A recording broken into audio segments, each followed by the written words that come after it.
The U.S. Senate has passed a foreign aid bill. The $95 billion bill contains aid for Ukraine, Israel, and Taiwan.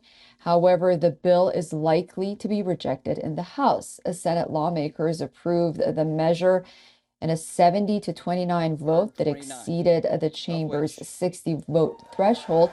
U.S. House Speaker Mike Johnson has harshly criticized a national security bill. He has suggested that he has no intention of bringing it up in the House. The Democratic-led Senate Republican opponents expressed their disapproval. The measure's fate was uncertain. Republicans have vowed to delay the Senate passage for as long as possible. But on a vote of 66-33, it has cleared its last hurdle before a final vote. A lion's share of the $95 billion package is set for assistance to Ukraine. The money is viewed as critical by Kyiv as its war against Russia nears the 2-year mark. But a majority of House Republicans are opposed to further aid to Ukraine to become a law. The bill must be approved in the House as well as the Senate, and the House has not passed any major aid for Ukraine since Republicans took control of the chamber in January of 2023. Republicans have insisted for months that they would not vote for military assistance for Ukraine unless Congress also takes steps against illegal immigration, which has skyrocketed under the Biden administration. They have urged that any national security legislation must recognize that national security begins at America's own borders. Donald Trump has also been railing against the legislation while campaigning. But in recent days, GOP senators had killed an earlier version of the bill that included both border security and foreign aid. The previous bill included immigration policy changes that were regarded as the harshest curbs in decades. But Johnson had said that it still did not go far enough.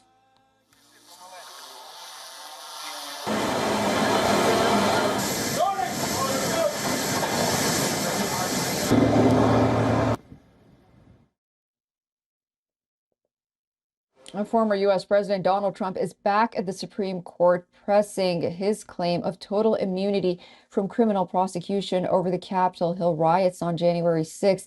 This comes 4 days after justices heard arguments in his quest to be restored at the Colorado ballot.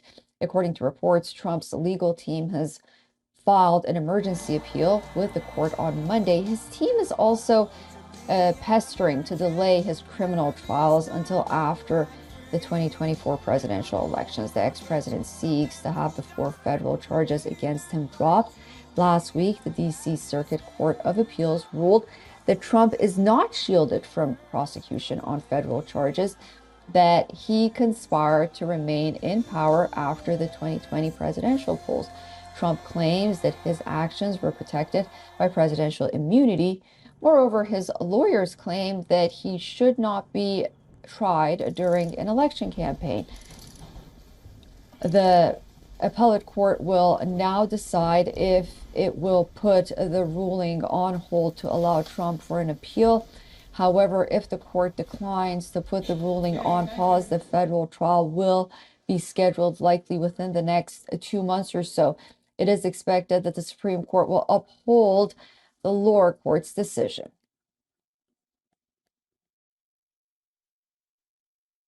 If I don't get immunity, then crooked Joe Biden doesn't get immunity. And all of the things he's done to allow the border invasion, millions and millions of people coming into our country, many from prisons, jails, mental institutions, insane asylums, many terrorists coming into our country. That's really allowing insurrection.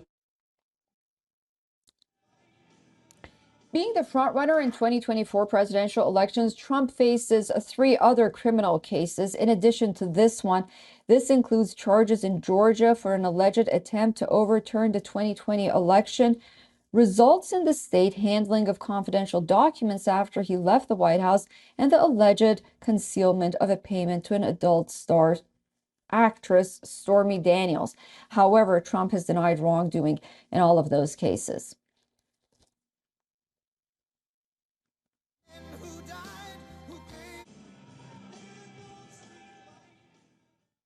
For all the latest news, download the WION app and subscribe to our YouTube channel.